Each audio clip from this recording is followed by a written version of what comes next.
Syria के राष्ट्रपति बशर अल असद की सत्ता को उखाड़ फेंकने के लिए एचटीएस यानी हयात तहरीर अल शाम और तकफीरी विद्रोही गुट के लड़ाके तेजी से दमिश्क की तरफ कूच कर रहे हैं।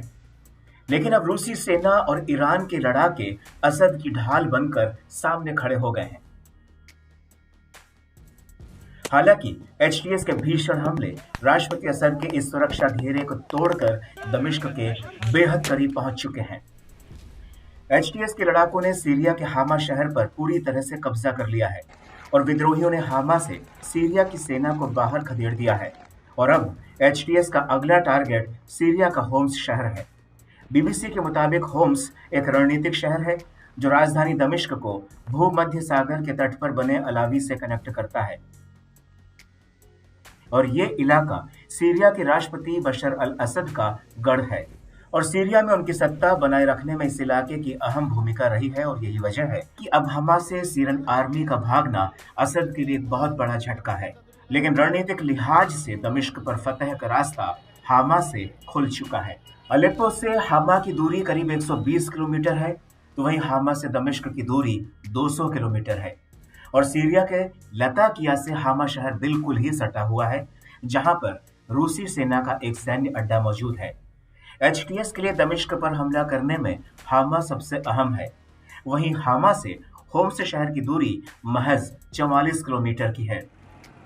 दरअसल हामा में जब विद्रोही घुसे तो वहां की आम जनता ने उनका स्वागत किया। इसकी सबसे बड़ी वजह है 40 साल पहले यहां पर असद के पिता द्वारा कराया गया नरसंहार है, जिसकी वजह से हामा पिछले 4 दशकों से विद्रोह की आग में धधक रहा है। तत्कालीन राष्ट्रपति हाफिज असद ने अपनी सेना के जरिए हामा शहर में कत्लेआम कराया था, जिसमें 40,000 से ज्यादा लोगों की मौत हुई थी। यह नरसंहार करीब 1 महीने तक चला था और यही वजह है कि हामा शहर शुरुआत से ही विद्रोह का गढ़ बना रहा है। सबसे बड़ी बात यह है कि हामा सीरिया का चौथा सबसे बड़ा शहर है और 1982 के दशक में राष्ट्रपति हाफिज के भाई रिफात ने सीरियन आर्मी की गोला बारूद यूनिट को इस शहर पर बमबारी करने की इजाजत दी थी, जिसमें हजारों लोग मारे गए थे और यहीं से रिफात का नाम हामा का कसाई पड़ गया था। और इसी वजह से हामा शहर में विद्रोह की आग पिछले 40 सालों से भड़की हुई है। इन सब के बीच आपको ये भी बता दें कि हामा सीरिया के 2 बड़े शहर मोहरादा और सलामिया पर कंट्रोल रखने में काफी अहम है। मोहरादा में धार्मिक अल्पसंख्यक ईसाई और सलामिया में इस्माइली मुसलमान रहते हैं और हामा के बाद अब होम्स पर एचटीएस के लड़ाके कब्जा कर सकते हैं। दरअसल होम्स में सीरिया की 2 सरकारी तेल रिफाइनरी कंपनियां हैं।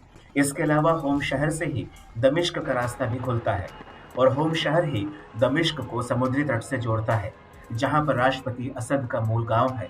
और होम्स पर कब्जा होने के बाद असद की सरकार का बचना लगभग नामुमकिन है।